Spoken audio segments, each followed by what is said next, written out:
This is Baldur's Gate, the Enhanced Edition.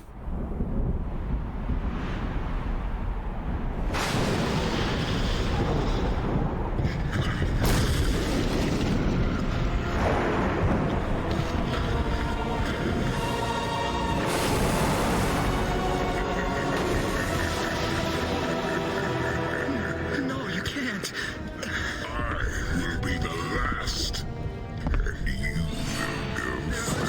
Jimmy, please!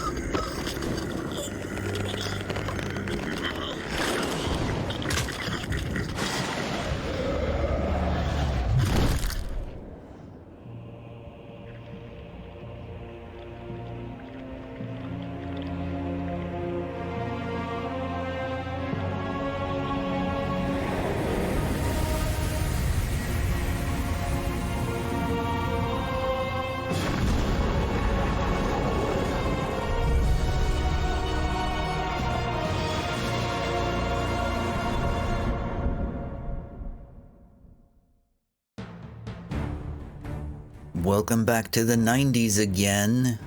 This is Baldur's Gate, the Enhanced Edition.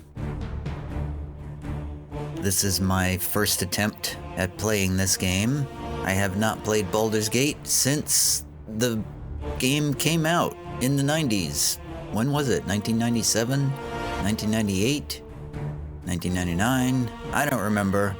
I only remember that I pre-ordered it. The game did not arrive when it was supposed to, and there was a terrible ice storm at the time it was supposed to be delivered, so it was late getting delivered anyway. So that's what I remember about Baldur's Gate launch day.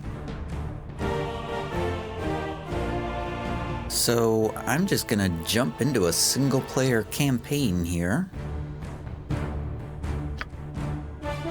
and put on my earbuds like I should have done beforehand and get my glasses ready. Now I've noticed in the options that there are tons of settings for making the display big enough to actually read. So I'm glad for that. I've made the font really big. Hopefully I'll be able to read it.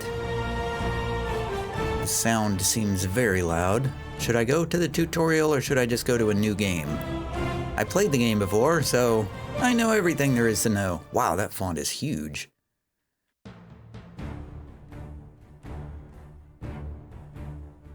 Wow, we are just going right into new game. I was kind of thinking there would be like a... How does this work? I forgot how this whole thing worked. Well, press the gender button to begin creating your character. You know, I never know which one of these is male and which is female. Male has the arrow, female has the cross. Well, I'm gonna pick male because my voice is male. So, wow, these pictures look like these pictures are way higher quality than they were in the 90s, that's for sure. What, I don't even know what kind of character to make. Oh, that's, yeah.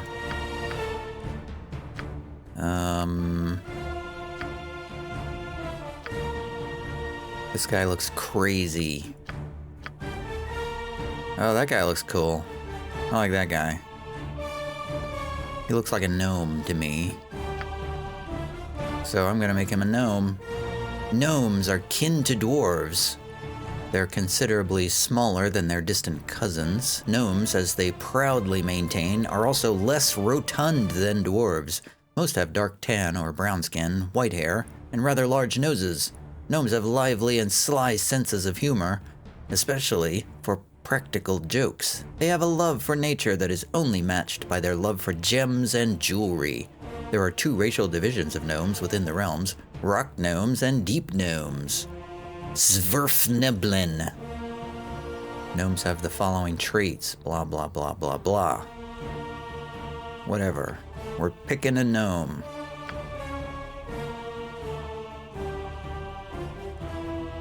And the class for our gnome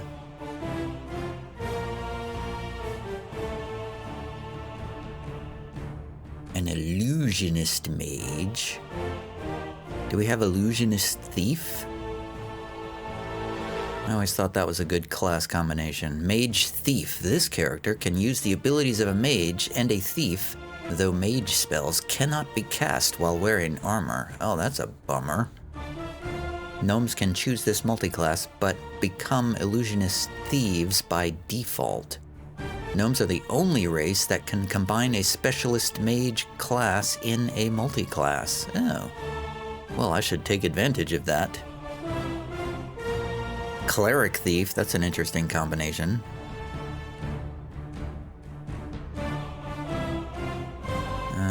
The weapons are restricted to only those allowed by the cleric's ethos. That is an interesting combination. Thieving skills cannot be used while wearing more than studded leather armor. A cleric thief. Interesting.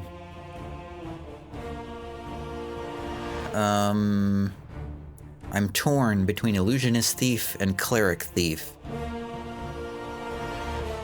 And I am picking this class, by the way, not with the intention of optimizing and min-maxing my party, because these are probably going to be terrible classes to play in this game. The illusionist thief, at least. Let's just do an illusionist thief. I was playing Pillars of Eternity recently, and I picked a cipher in that game, which is sort of a charm-based sort of class. And this feels sort of similar. I'm in a support role charmer sort of a mood.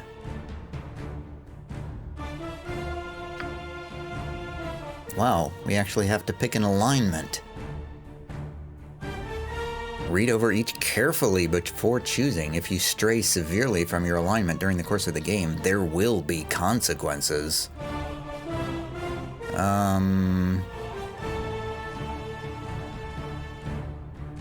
So I'm an illusionist thief. So I'm gonna be neutral, definitely. Neutral evil characters are primarily concerned with themselves and their own advancement. They have no particular objection to working with others, or for that matter, going it on their own. Their only interest is in getting ahead.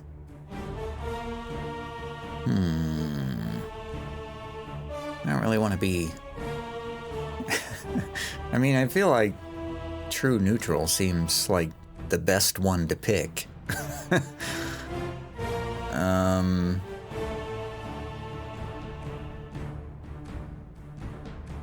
I'm thinking about playing an evil character because I did not do that when I first played this game, and I've always kind of wondered what would happen if I did that.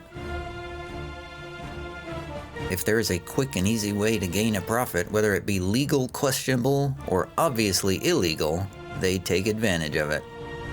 Although neutral evil characters do not have every man for himself attitude of chaotic characters. They have no qualms about betraying their friends and companions for personal gain. They typically base their allegiance on power and money.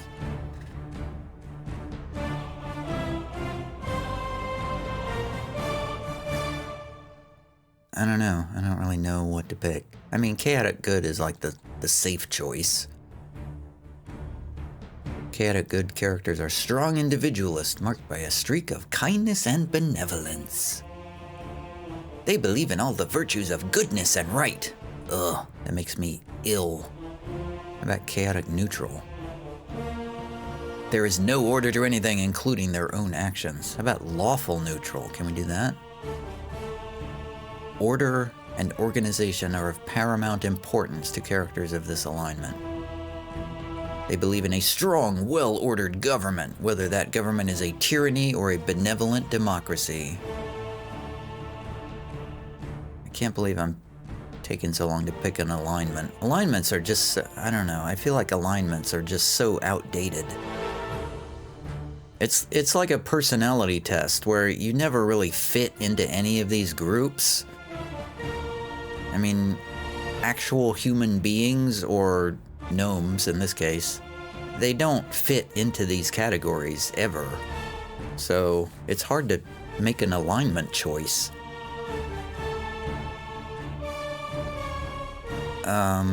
Soldier who never questions his orders. I don't know. I feel like I'm gonna go with neutral. I'm just going with neutral evil. I'm gonna see what happens.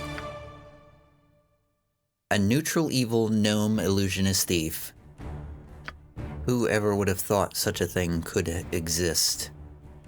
Here's my role. These are the basic statistics that make up your character. Minimums and maximums vary somewhat according to class and race prerequisites.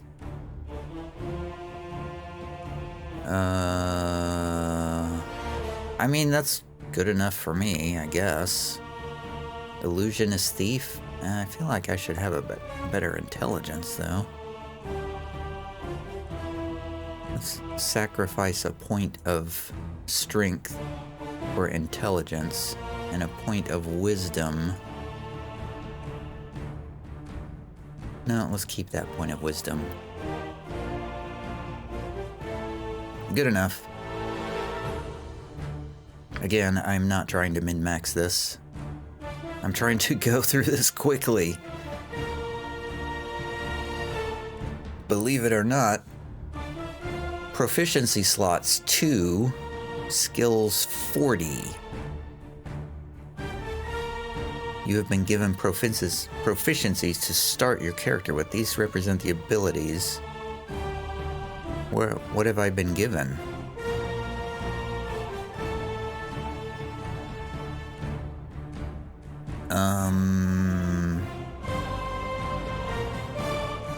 Sling. I like the idea of a sling. No, I'll do a shortbow. Shortbow seems good enough. Shortbow. And if anybody comes close... Do we have a mace? I kind of like the idea of a club. Just whack people over the head with a club. I'm having trouble, in my mind, my role-playing mind, I'm thinking, oh, a club would be hilarious as a character. But, my gamer min-maxing mind is saying, oh, clubs are terrible weapons. I don't want to pick that. So I'm conflicted on all of this stuff. I'll just go with a dagger, I guess. I don't want to do a short sword. I mean, he's not going to use a sword. How about a quarterstaff? No, he's not going to use that. He's going to use a dagger. A dagger and a short bow. And do I get to change these? Oh, I do. Okay. Detect illusion, let's give that. Hide in shadows, let's get some of that. Move silent. I'll just add 5 to all of these. Can I do that? And, well, pickpockets. I'm not a pickpocket. I go for the long con. I don't pick people's pockets. Move silently.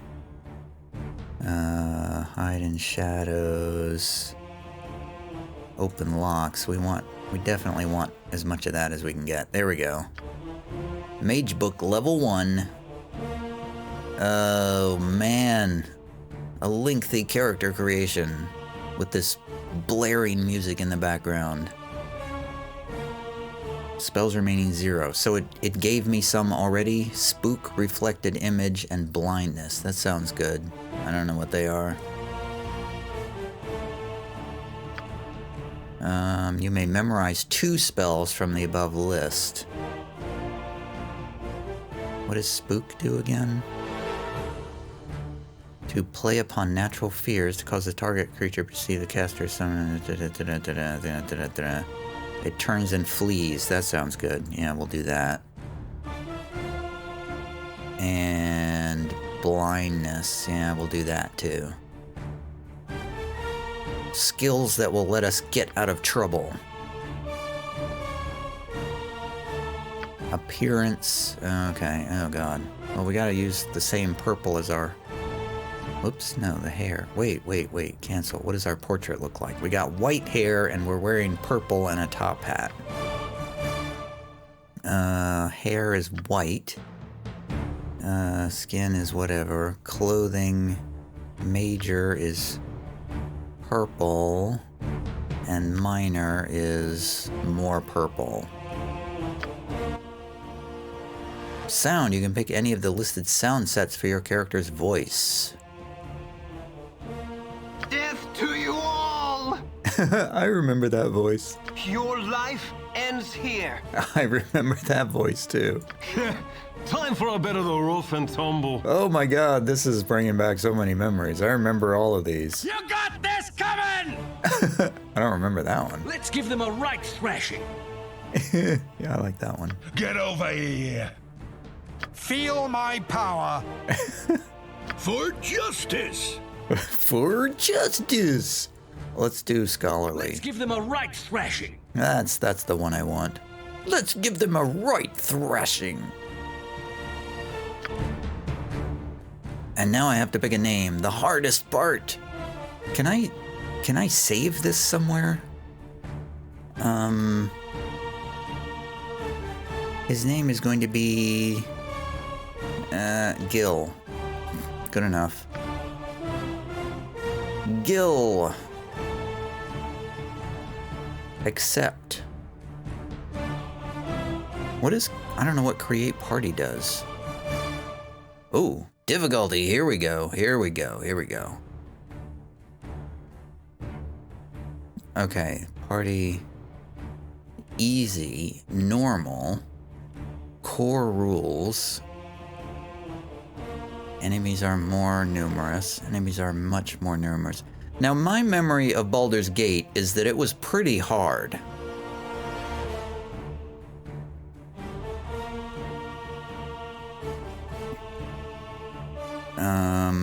Normal mode is enemies deal less damage and do not use their most powerful spells and items. Party members cannot permanently die. Hit point rules are maximized. How do we, where's the one where... Where's the one where party members permanently die?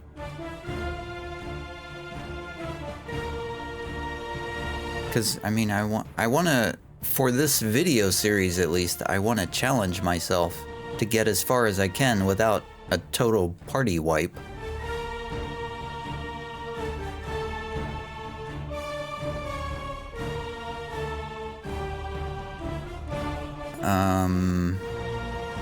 Enemies deal full damage, employ advanced combat tactics. Slightly stronger enemy types appear and enemy groups are more varied.